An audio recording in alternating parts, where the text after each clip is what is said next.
আচ্ছা, একটা আপনাদের এলাকা রাস্তা ছাড়া কি সমস্যা আছে? রাস্তাটা বাদ দেন।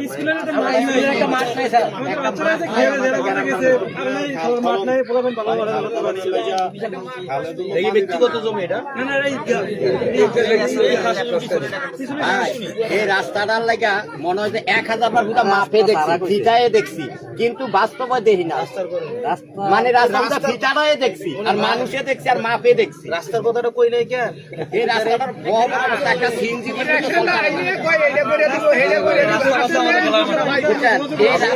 রাস্তা বড় হয়।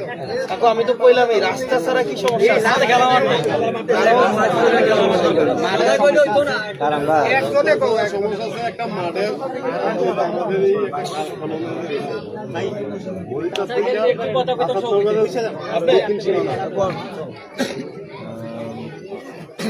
আমিও মার্গরের সন্তান, আমিও মার্গরের সন্তান।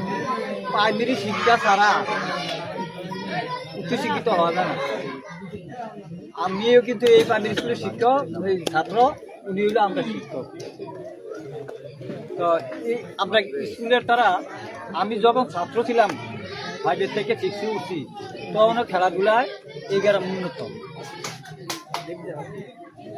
এখনো গত বছরও এটা বিভাগীয়ভাবে মেয়েরা খেলাধুলা করছে। হ্যাঁ, তো আমরা কিন্তু একটা খেলার মাঠ নেই। এই গ্রামের যুবরা সবাই যাতে পায়, এই জিনিসটাই আমি আবদার রাখলাম সবার খেলা। আমরা সমর্থন করলাম। হ্যাঁ, আমার বয়সে ঘর সবাই আছে, শুধু খেলার মাঠটা জায়গা দিবেন না আপনারা? জি, জায়গা তো আছে।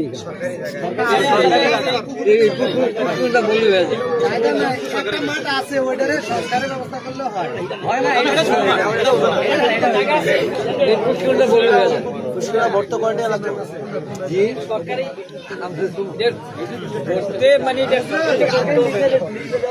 পানি সম্পদ মন্ত্রণালয়ের অধীনে, আর এগুলো শিক্ষা ক্ষেত্রের অধীনে যাইবে। এটা প্রক্রিয়া অনেক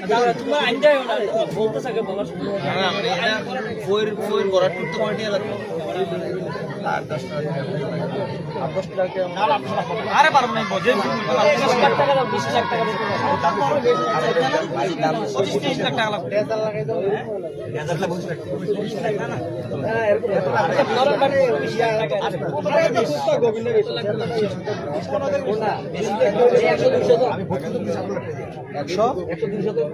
এই জন্য বলছি এটা একটা মাঠ হবে।